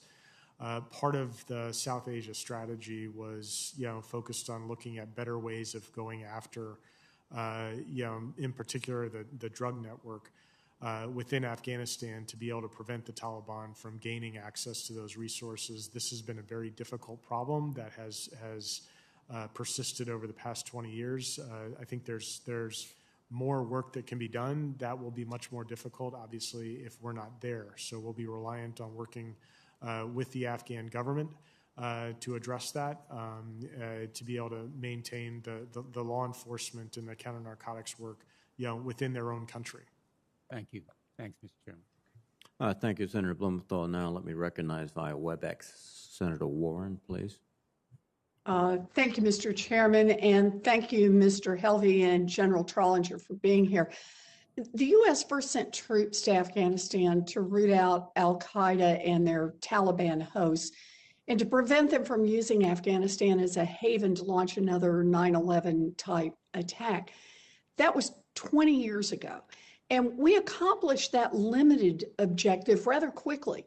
But then our military took on more and more responsibility, from building an entire Afghan national army from scratch, to stemming the drug trade, to fighting Afghan government corruption. General Trollinger, we've been training the Afghan security forces for more than a decade now.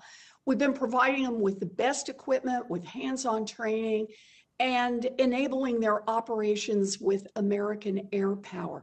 So have the Taliban and associated militant groups had access to that level of assistance? Senator, I don't believe, if I understand your question correctly, they have not, to my knowledge, had any access to that sort of.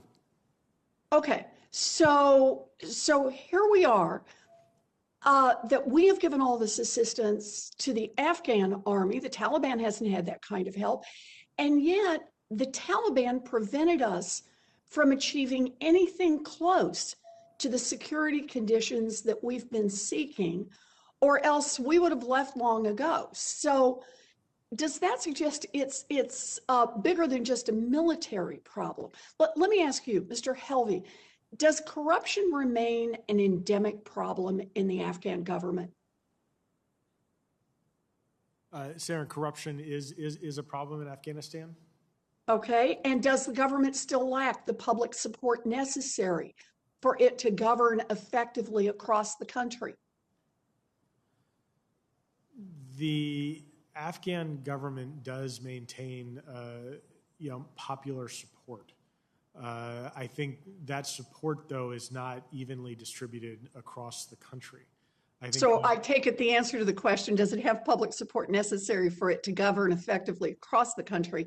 I take it your answer then is no, they do not. Senator, the presence of an insurgency, the presence of the Taliban indicates that the Afghan government does not have control or popular support everywhere in the country. They do maintain, large support within the major population centers and in large parts of the country. But all right, so they have partial support. Did the Afghan government's inability to govern effectively inspire support amongst the population and give the Taliban space to grow and build support? In other words, the Taliban has done well, and is part of the reason for that because the Afghan government has not been able to govern effectively and inspire support among the population across the country? I think there's a lot of different factors that influence the Taliban's ability to maintain its presence and support locally. Part of that has to do with weaknesses within the Afghan government, but part of it also has to do with historical, cultural, tribal affiliations and relationships. But to your point, I think the fact that the government has had challenges in maintaining popular support across the country has created the space for the Taliban to continue to grow and operate and present challenges to the government. But look at what you're saying. The root of Afghanistan's problems are political and cultural in nation. The United States military is the most powerful in the world, but our military alone is not responsible nor designed for solving political problems. It's been said before, but it bears repeating again. A conditions-based withdrawal was a recipe for staying forever. And I am glad that President Biden recognized this and has made the long overdue decision to end our military involvement in Afghanistan. Thank you, Mr. Chairman. Thank you very much, Senator Warren. Let me recognize via WebEx Senator Hirono. Thank you, Mr. Chair. Secretary Helvey, I know that you've been asked by a number of my colleagues their concerns about the Afghani women and children, but I want to reiterate my concern and add to that of my colleagues. Earlier this week, I joined a letter with my colleagues, Senator Shaheen and Senator Collins, to President Biden, asking him to appoint an ambassador at large for global women's issues to serve as the senior administration's official responsible for coordinating U.S. government efforts for the protection of women's rights in Afghanistan. So my question is, what is your assessment of the Afghanistan government and security forces' ability to protect girls' education?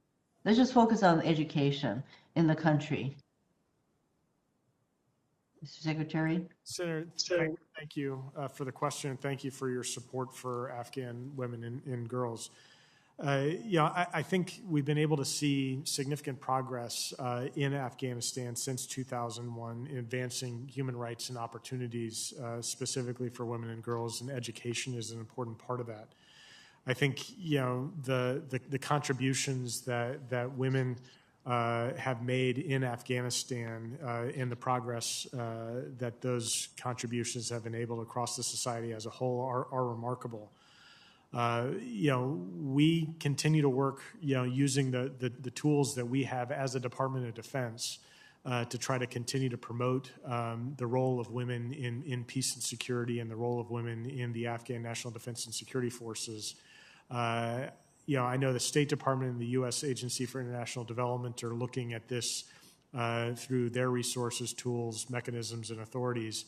I can't really speak to the Afghan government's ability to provide for education, but I can say that in terms of what we've been doing with the Afghan National Defense and Security Forces is to increasingly promote the role of women as part of the ANDSF. Are you saying, I'm sorry, Mr. Secretary, but are you saying that the Afghan security forces and indeed the Afghan government has as a priority the rights of women and girls in Afghanistan? Is it a priority for them? Senator, it is a priority. It's built into their constitution, and it is part of the development of the ANDSF. This is something that President Ghani has highlighted, and this is something that I think we, as part of the international community, have also impressed upon the Taliban that we will be paying very careful attention to how the Taliban treats women, girls, and minorities in Afghanistan. That's an important part of our diplomacy in this space. And I don't know what leverage we have to change how Taliban treats women and girls, because their track record is terrible. And the concern is, the reality is that should they come back into power, which to me is a matter of when, not if, then I think that the rights and protections for women and girls in Afghanistan will go down the drain. And I really think that that is a realistic assessment of what's going to happen. So at the least, shouldn't we be appointing a single ambassador at large, which remains a vacant position, to serve as the administration's point person, especially for those of us who want to very much be focused on what's going to happen to Afghani women and girls after we leave? Senator, I'm not familiar with your specific proposal for an ambassador at large, but that's something that I believe the State Department would be looking at in concert with the White House. So my colleague, Senator Warren, talked about what is actually happening in Afghanistan and what the future looks like, because you mentioned that tribal chiefs. And the first time I went to Afghanistan was back in 2006, 2007 or so, when at that point we were told that the Afghani security forces were being trained and they were going to be able to take care of the security needs, et cetera, of their country. And as Senator Warren pointed out, no, it remains not so. And so Afghanistan historically has never had a central government. You have all these tribal chiefs who are not about to listen to whatever is emanating from the central government, because that would mean they would be giving up their powers. So, the political and cultural aspects of Afghanistan is something that I don't think our country really appreciated or understood very well. And so these are issues that arise anytime we go into a foreign country where we do not necessarily assess accurately the cultural and political dynamics going on in that country. And we certainly can't swoop in and try to make change that can be sustained militarily. And I'm saying the military, I'm sure, did its best, but here we are. So I don't know if my time is up, Mr. Chairman. Yes, it is, Senator. We're I trying can't to see move. Okay, thank you. Thank you very much, Senator Rono. Let me recognize Senator Sullivan. Thank you, Mr. Chairman. Gentlemen, thank you for your testimony here on it's a really difficult topic, but I think the bottom line is that as this is being planned out, we need to plan for the worst case scenario. And I think the worst case scenario, from my perspective, reading the intel, it doesn't seem like it's even an unlikely scenario, is that the government collapses and the Taliban or some rump group related could be in charge, or that we see a civil war within the next several months. Would you agree that's the worst case scenario right now? And how likely do you think that is? General, what do you think? I acknowledge the range of possible outcomes to include that one that you've just described. Mr. Havley? Senator, I would be happy to discuss in a little bit more detail in the classified setting intelligence assessments, but I think you've described a range of outcomes as the General indicated that we're looking at.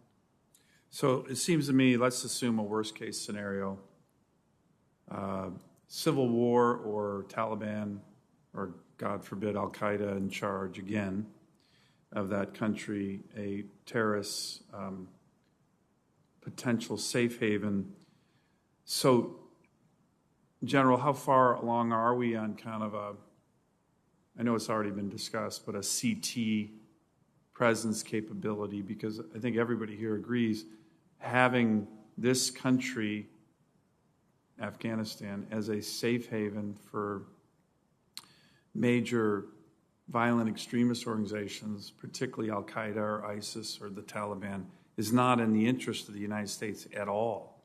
So how far along are we on dealing with the capability to address that, primarily having either an over-horizon CT capability or a CT capability from a neighboring country?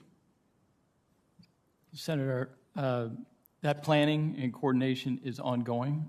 I can't characterize how far along we are, other than to say that the intent is to maintain seamless capability. What we have currently in Afghanistan is as we transition that to other places in the region to, again, ensure that we're able to meet our overarching objectives of preventing Al-Qaeda or other terrorist organizations from flourishing in Afghanistan.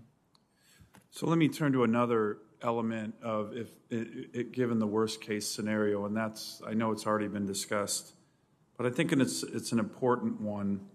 I want to highlight, Mr. Chairman, a op-ed written by your Senate colleague and mine, Senator Sheldon Whitehouse of Rhode Island, who wrote an opinion piece. As the U.S. withdraws from Afghanistan, what is our plan for the aftermath? Would you like it included in the record? Yes, sir. Without objection. So I'll ask this to both of you. When General McKenzie was testifying here a couple weeks ago, I asked him the question if he thought countries had honor. Does the United States have honor? He said, yes, I would agree with that. And I do think that if we're looking at a worst case scenario, you know, in Vietnam, all told, 123,000 South Vietnamese civilians and military personnel ended up in U.S. custody for processing as refugees. I think if a year or two from now, anybody who cooperated with our military forces in Afghanistan is being hunted down or killed, this will be a horrible thing, of course.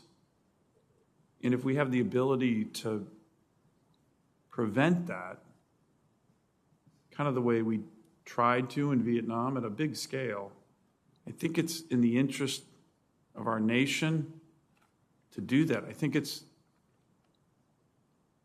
goes to the honor of our country. These are people who have sacrificed, risked their lives to help us when we were there. And if they're going to be at risk, we should try to do something to help them. General, Mr. Heavily, do you agree with that? And do we have plans to do that at a large scale the way we did in Vietnam? Senator, I do agree. We do have a moral obligation to help those that have helped us over the past 20 years, and we are working intensely with our interagency colleagues to identify, you know, those mechanisms and the resources required to provide that type of assistance. We've talked here about the Special Immigrant Visa Program. There are other authorities that we can use with respect to assisting those Afghans, you know, that provide significant public benefit or for humanitarian parole purposes. So yes, this is important. This is an important thing that we should do. And if the security conditions deteriorate, and if we're given an order to take other means and other mechanisms, we would have the ability to do that. Thank you, Mr. Chairman. Thank you, sir. Let me now recognize via WebEx Duckworth. Thank you, Mr. Chairman. I want to second Senator Sullivan's last comment. It is imperative that we do not leave those who have risked their lives and the lives of their family members behind. It was not just in Vietnam that we helped reach out to those who helped American troops, but we also, President Clinton actually sent in an aircraft and airlifted many Kurds who were being hunted and killed by Saddam Hussein in the early 90s after the first Gulf War, and brought those Kurds to safety. So Senator Sullivan, if you're going to do any work on this, I would be happy to join you on this effort. Along those lines, with not leaving folks behind, I do want to bring up a discussion on the matter of utmost importance in Illinois, that is the safe return of my constituent, Mark Frerichs. Mr. Frerichs is an Illinoisan and a Navy veteran. He lived in Kabul for years, working as a civilian contractor before he was kidnapped on January 31st in 2020. And with our military relying more and more on contractors, these Americans who are there as contractors are there on behalf of us, but lack the protections that our troops have when they are in places like Afghanistan. The information that we have right now indicates that the Taliban or its affiliates, likely the Haqqani network, are holding Mr. Frerichs in Afghanistan or Pakistan. He was kidnapped on January 31st of 2020. We believe at the moment that he remains in okay physical health, whatever that means. Mr. Frerichs' family is terrified by his ongoing captivity and have advocated tirelessly for his safe return. They were deeply disappointed that the Trump administration failed to use February 29, 2020 deal with the Taliban to secure Mr. Frerichs' release. And the recent announcement that we will be withdrawing our troops from Afghanistan has heightened their fear, as they understandably question whether we will have any leverage to secure Mr. Frerichs' return once we no longer have a military presence in Afghanistan. And I have repeatedly raised Mr. Frerichs' case with members of this administration, in letters with my colleague, Senator Durbin, in briefings with cabinet officials, in a call with the lead negotiator with the Taliban, and with President Biden himself. Everyone has assured me that they are aware of Mr. Frerichs and are raising his status in ongoing diplomatic negotiations with the Taliban. And I hope that, consistent with precedent, such as the late Ambassador Richard Holbrooke using the Dayton Accord negotiations as leverage to secure the release of a kidnapped American, I hope that the Biden administration will prioritize every avenue available to achieve the release of Mr. Frerichs. Gentlemen, we cannot fail at this mission, and we certainly cannot abandon an American citizen behind in Afghanistan. We must pursue every path available to make sure that Mark Frerichs is safely returned to his family in Illinois. And now OSD has a long-standing relationship with Pakistan. And in fact, Secretary Austin just spoke with Pakistan's Chief of Army Staff a few weeks ago on April 28th. And Haqqani network operates on the Afghanistan-Pakistani border, and there's a good chance that Mr. Frerichs is actually in Pakistan right now. We should be leveraging our relationships with Pakistan to help secure Mr. Frerichs' return. And I discussed this issue with the Pakistani ambassador a few weeks ago, and he agreed to take the message back to Islamabad. The DoD presently has an opportunity to use senior leader engagements and other interactions with the Pakistani military to raise Mark's case and seek Pakistan's assistance in securing his return. Mr. Helvey, I know this was a long preamble, but it was very important, certainly important to Mr. Frerichs and his family. Mr. Helvey, as the Acting Assistant Secretary of Defense for Indo-Pacific Security Affairs, you are the principal advisor to top DoD leadership on issues related to Pakistan. Will you commit to pursuing opportunities to advocate for Mr. Frerichs and seek his return through our cooperation with Pakistan's military? Senator, absolutely. Thank you. Withdrawing our troops from Afghanistan without securing the safe return of my constituents, Mr. Frerichs, would be an abject failure of the United States government to rescue an American citizen, a Navy veteran, somebody who was there because the DoD decided to use more contractors, and an Illinoisan who served his country, as I said, in uniform. Now is the time to redouble our efforts to make sure that we secure Mr. Frerichs' safe release and bring him home. Thank you so much. I yield back, Mr. Chairman.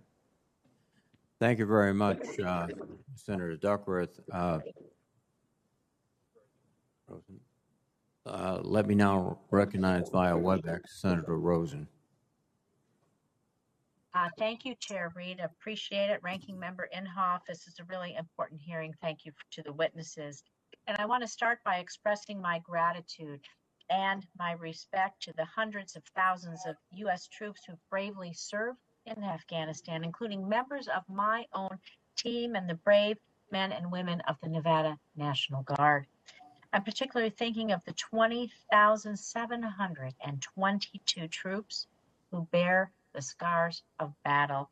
And we prepare for Memorial Day the over 2,400 U.S. military and civilian personnel who didn't come home and their families who mourn their loss every day.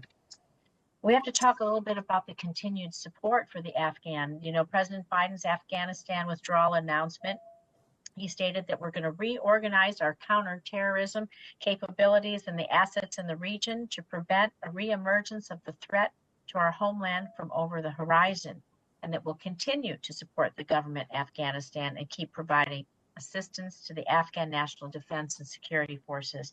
So, General Trollinger, what is the plan for an enduring counterterrorism strategy that will be able to address and counter the influence of the violent extremist organizations, which directly supports influences the stability of the Afghan government? And how will we establish or build up an existing presence elsewhere to continue counterterrorism operations?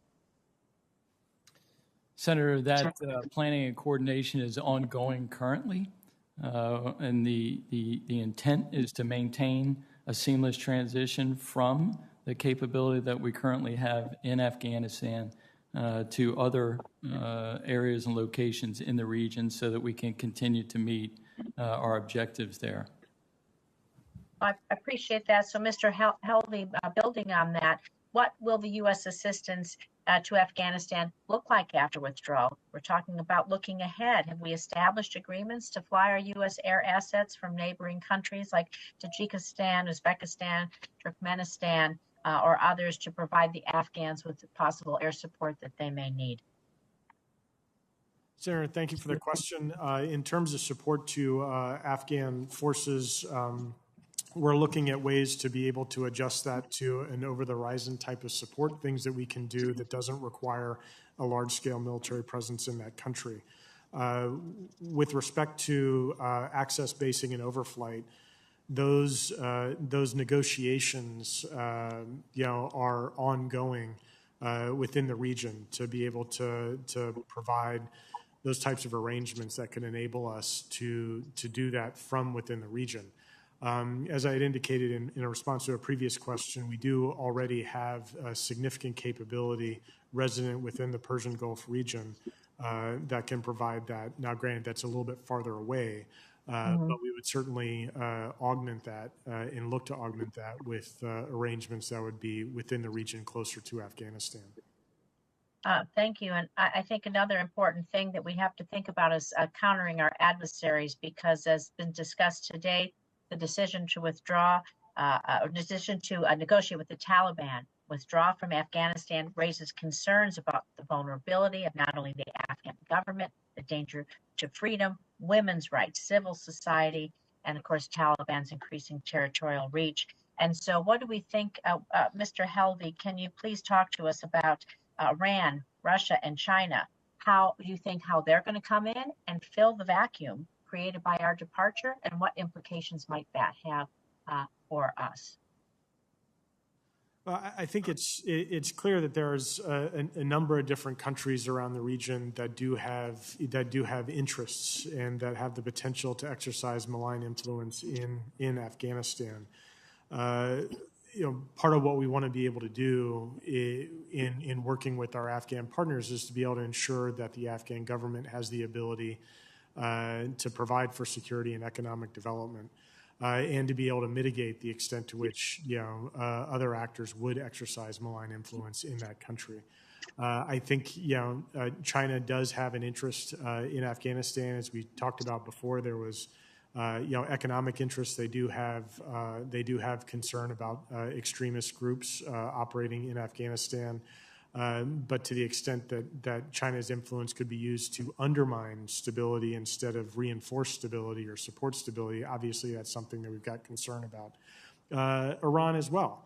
Iran will likely seek to exercise influence in negative ways in Afghanistan. Although I think it's largely to potentially frustrate and complicate our withdrawal. And I think that's something we need to maintain, persistent vigilance of as we're executing our retrograde. Well, I appreciate it. I look forward to discussing these issues in a little deeper fashion with all of you going forward. Thank you, Mr. Chair. My time's up. Thank you, Senator Rosen. With that, we are completing the open session of this hearing. I would ask the witnesses to move to room SV 217 in the Capitol so we can conduct the classified portion of this. Let me thank the witnesses for their excellent testimony. Let me ask my colleagues to assemble in the President's room either before or after you vote, as quickly as possible so we may vote out the nominations of Mr. McCord for the Comptroller and Mr. Moultrie for Undersecretary for Intelligence.